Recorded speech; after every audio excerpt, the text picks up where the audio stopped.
जय हिंद विद्यार्थी मित्रांनो, पहा विद्यार्थी मित्रांनो, आनंदाची बातमी अशी आहे की राज्यात लवकरच 1.5 लाख सरकारी नोकर भरती होणार आहे। आता ही जी न्यूज आहे दिव्य मराठीमधून मी ही न्यूज घेतली आहे आणि तुमच्यासमोर सादर करत आहे। आणि ही एक चांगली आनंदाची बातमी आहे की राज्यामध्ये 1.5 लाख सरकारी नोकर भरती होणार आहे। माननीय मुख्यमंत्री देवेंद्र फडणवीस साहेब यांनी नुकतीच याची घोषणा केलेली आहे आणि तुम्ही थंबनेल पाहिलेच आहे, त्याच्यावर टॅगलाईनच दिलेलं आहे की मुख्यमंत्री साहेब ॲक्शन मोडवर।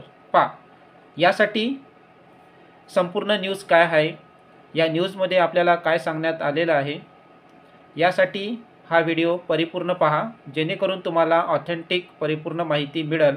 आणि जर अर्ध्यावरच तुम्ही हा व्हिडिओ जर सोडला तर तुम्हाला खरीखुरी आणि ऑथेंटिक ती माहिती मिळणार नाही।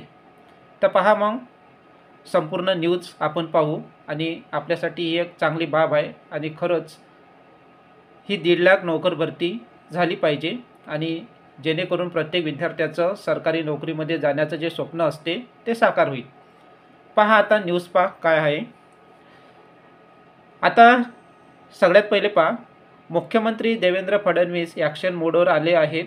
विधानसभा अधिवेशनाच्या अखेरच्या दिवशी देवेंद्र फडणवीस यांनी सर्व प्रधान सचिवांची बैठक घेत त्यांना महत्त्वाच्या सूचना दिल्या आहेत। आगामी 100 दिवसात राज्य शासनाचा कार्यक्रम तयार करण्याचे आदेश मुख्यमंत्री देवेंद्र फडणवीस यांनी दिले आहेत। पहा आता इथं आपण ही जी एवढा आपण ही लाईन वाचली, आता इथंपासून तर आपण इथपर्यंत जेवढा ह्या 5-6 लाईना जेव्हा आपण वाचल्या तर आपल्याला याच्यावरून असं समजते की आता मुख्यमंत्री साहेबांनी आगामी 100 दिवसाचा कार्यक्रम त्यांनी तयार केलेला आहे आणि या 100 दिवसाच्या कार्यक्रमामध्ये राज्यामधले जे विविध प्रश्न असेल, विविध योजना असेल, रोजगार भरतीचा प्रश्न असेल, शिक्षक भरतीचा प्रश्न असेल आणि इतर काही जे प्रश्न असेल, असा 100 दिवसाचा आढावा त्यांनी घेतला आहे आणि या 100 दिवसाच्या आढाव्यामध्ये आपण काय केलं पाहिजे असा कार्यक्रम त्यांनी तयार केला आहे। आणि राज्याचे जे सचिव असतात त्यांची एक बैठक घेतली आणि त्यांच्यासमोर अशा संदर्भातला म्हणजे नोकर भरती संदर्भातलं असेल किंवा संजय गांधी म्हणजे ज्या सामाजिक योजना आहे यांच्या संदर्भातल्या असेल, अशा योजना त्यांच्यासमोर सादर केल्या आहे आणि ह्या योजना आपल्याला कशा साकार करता येईल या संदर्भातली बैठक अशा संदर्भात त्यांनी बोलवली आणि त्यांच्यासोबत त्यांनी चर्चा केली आणि त्यांच्यामधून असा सूर आता आपल्यासमोर आलेला आहे। पुढं पहा आपल्याला दिसते, त्याचबरोबर राज्यामध्ये 1.5 लाख नोकर भरतीची प्रक्रिया राबविण्याच्या सूचना देखील त्यांनी दिल्या आहेत। पहा आता ह्या बैठकीमध्ये जेव्हा त्यांनी प्रधान सचिवांची जी गॅझेटेड ऑफिसरची जेव्हा त्यांनी बैठक बोलावली आहे तर या बैठकीमध्ये नोकर भरतीचा सुद्धा काय निघाला आहे, एक सूर निघाला आहे आणि त्याचबरोबर राज्यामध्ये 1.5 लाख नोकर भरतीची प्रक्रिया राबवण्याच्या सूचनासुद्धा त्यांनी दिलेल्या आहे। पहा सर्व यंत्रणा तांत्रिकदृष्ट्या सक्षम करून लोकांना कशाप्रकारे चांगली सेवा देता येईल यांचा विचार करण्याचे आदेश देखील मुख्यमंत्री देवेंद्र फडणवीस यांनी दिले आहेत। पहा आता हे आपण जेव्हा आता चर्चा केली वरतं की जेव्हा ही प्रधान सचिवांची बैठक बोलवली फडणवीस साहेबांनी, तेव्हा या बैठकीमध्येच लोकांना आपल्याला कशाप्रकारे चांगल्या सुविधा देता येईल, कशाप्रकारे आपल्याला लोकांपर्यंत पोहोचता येईल असा सूर, असे विषय त्या बैठकीमध्ये त्यांनी मांडले आहे आणि आपल्या 100 दिवसाच्या कार्यक्रमामध्ये अशा प्रकारचं आपल्याला हे करायचं आहे असं त्यांनी आपला विचार प्रकट केला आणि राज्यांच्या सचिवांसमोर त्यांनी हे आपले विचार मांडले आणि यातूनच आता हा नोकर भरतीचा प्रश्नही त्यांनी मांडला आहे आणि लवकरच आता काही दिवसात आणि काही योजना या चांगल्या प्रकारे राबवल्या जाईल अशी आपल्याला काय आहे आशा आहे। पुढं पहा याच्यामध्ये काय सांगितलं आहे पुढं या न्यूजमध्ये, मुख्यमंत्री देवेंद्र फडणवीस यांनी म्हटले आहे, यापूर्वी देखील अधिकाऱ्यांनी चांगली कामगिरी केली आहे आणि भविष्यात देखील त्यांनी चांगली कामगिरी करावी असे निर्देश देखील मुख्यमंत्र्यांनी दिले आहेत। पहा इथंही आपल्याला समजते, प्रशासकीय कामामध्ये आधुनिक तंत्रज्ञानाचा वापर करून जनतेला सेवा देण्यासाठी राज्यात 100 दिवसाचा कार्यक्रम तयार करण्याचे आदेश देखील फडणवीस यांनी दिले आहे। आधुनिक तंत्रज्ञानाचा टेक्नॉलॉजीचा उपयोग करून जनतेला आपण कसे प्रवाहामध्ये आपल्याला कशा प्रकारे आणता येईल यासाठी आपण आधुनिक तंत्रज्ञानाचा वापर करा। प्रशासकीय कामाचा जो लाभ असते तो प्रत्येक सामान्य जनतेपर्यंत पोहोचला पाहिजे, यासाठी आधुनिक तंत्रज्ञानसुद्धा वापरा, असे आदेशसुद्धा या आपल्या 100 दिवसाच्या कार्यक्रमामध्ये आपल्या राज्याच्या सचिवांच्या बैठकीमध्ये त्यांना फडणवीस साहेबांनी अशा प्रकारचा आदेश दिला आहे। पुढे पहा, राज्यातील प्रमुख योजनांना समर्पित अशी वॉर रूम करण्याचे आदेश देवेंद्र फडणवीस यांनी दिले आहेत। अतिरिक्त मुख्य सचिव, प्रधान सचिव आणि सचिव स्तरावरील अधिकाऱ्यांसोबत मुख्यमंत्र्यांची ही पहिलीच संयुक्त बैठक होती। यामध्ये राज्याच्या धोरणाचे नेतृत्व हे अधिकारीच करतील असे देखील फडणवीस यांनी सांगितले आहे। आता इथं आपल्याला या बैठकीमध्ये कोण होते? अतिरिक्त म्हणजे जे गॅझेटेड ऑफिसर आहे, जे राज्याचं धोरण ठरवत असतात, त्यांचा सल्ला माननीय मंत्री साहेब घेत असतात आणि ही त्यांची पहिलीच संयुक्त बैठक होती आणि त्यांच्या या बैठकीमध्ये त्यांनी आपले विचार या राज्याच्या प्रशासकीय अधिकाऱ्यांसोबत मांडले। आणि पुढे पहा त्यांनी काय म्हटलं आहे अधिक, याचबरोबर पारदर्शक, प्रामाणिक आणि गतिशील काम करण्याचा सल्ला देखील फडणवीस यांनी अधिकाऱ्यांना दिलेला आहे। आता हे आपण विचार तर बोलून दाखवला, पण कामामध्ये पारदर्शकता असली पाहिजे, कुठल्याच प्रकारचं करप्शन आपण केलं नाही पाहिजे आणि कुठल्याच प्रकारची दिरंगाई आपल्या कामामध्ये बाळगली नाही पाहिजे आणि काम हे गतिशीलरित्या झालं पाहिजे, जेणेकरून सामान्य जनतेला त्याचा त्रास नाही झाला पाहिजे, अशा प्रकारचा सूर देखील फडणवीस साहेबांनी या बैठकीमध्ये काढला। आता दिल्लीतही वॉर रूम आता या संदर्भात म्हणजे ही त्याच्यातलंच आहे, मोठी न्यूज होती। आता यामध्ये काय सांगण्यात आलं आहे, केंद्र सरकारशी संबंधित कामाची गती वाढवण्यासाठी दिल्लीतील महाराष्ट्र सदन येथे यंत्रणा निर्माण करण्याचे निर्देश मुख्यमंत्री फडणवीस यांनी दिले आहेत। या माध्यमातून राज्य सरकारचे दिल्लीतील कामे गतिशील होतील आणि त्यासाठी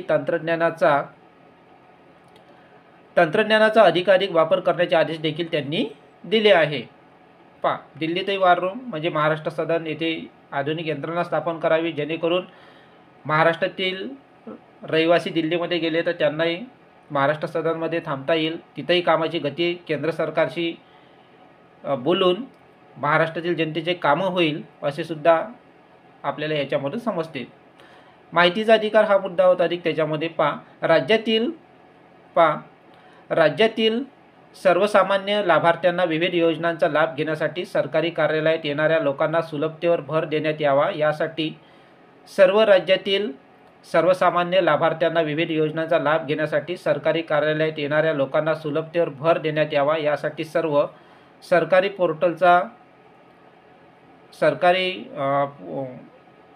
पोर्टलचा त्यांच्या पूर्ण क्षमतेने वापर करून लोकांना घराच्या बाहेर न पडता सर्व सेवा मिळू शकेल। तसेच नोकरशहाच्या विभागीय पोर्टलवर माहितीचा अधिकार सेवा देण्यासाठी तशी अनुकूल बनवण्याचे आदेश देखील फडणवीस यांनी दिले आहेत। तसंच आता जे सरकारचे जे ध्येय धोरण असते ते सामान्य जनतेपर्यंत पोहोचत नाही आणि काही कर्मचारी याच्यामध्ये समाविष्ट असतात आणि तिथंच ते दाबल्या जातात आणि जनतेला याचा लाभ मिळत नाही आणि आपलं काम हे सरकारचं काम जनतेपर्यंत पोहोचत नाही। तर म्हणून कामामध्ये दिरंगाई करू नका, सर्वसामान्य जनतेला ही योजनेचा लाभ पोहोचू द्या, त्यांना प्रचार प्रसार होऊ द्या योजनेचा आणि अशी अनुकूल वातावरण राज्यामध्ये म्हणजे निर्माण करा। नोकरशहा म्हणजे तसंच पोर्टल तयार करून पोर्टलच्या माध्यमातून आणि लोकांना सरकारी कार्यालयामध्ये जास्त ये जा घालता आल्या नाही पाहिजे आणि लवकर त्यांचे काम गतिशीलरित्या झालं पाहिजे, म्हणून लोकांच्या सुलभतेवर आपण भर द्यावा, या संदर्भातले आदेश देखील या बैठकीमध्ये मुख्यमंत्री साहेबांनी आपल्या प्रशासकीय अधिकाऱ्यांना दिलेले आहे। आता महत्त्वाचे मुद्दा जे आपल्यासाठी महत्त्वाचा आहे, मुख्यमंत्री देवेंद्र फडणवीस यांनी दिलेले महत्त्वाचे आदेश कोणते आहे। पहिला आदेश आहे आपल्याला इथं दिला आहे, प्रत्येक विभागांनी 100 दिवसाचा कार्यक्रम सादर करावा। म्हणजे जे राज्यातले जे काही सगळे विभाग आहेत ते प्रत्येक विभागानं काय करावं, आपल्या 100 दिवसाचा कार्यक्रम सादर करावा आणि या 100 दिवसाच्या कार्यक्रमामध्ये आपण काय काय केलं जनतेसाठी, कोणते योजना राबवल्या, काय केलं, लोकांच्या जवळ आपण पोहोचू शकलो काय, म्हणून यासाठी 100 दिवसाचा कार्यक्रम सादर करावा असा मुख्यमंत्री साहेबांनी आपल्याला म्हटलं आहे. दुसरा आदेश पहा काय म्हणतात, त्यासाठी मुख्य सचिव आणि प्रधान सचिवांना सूचना.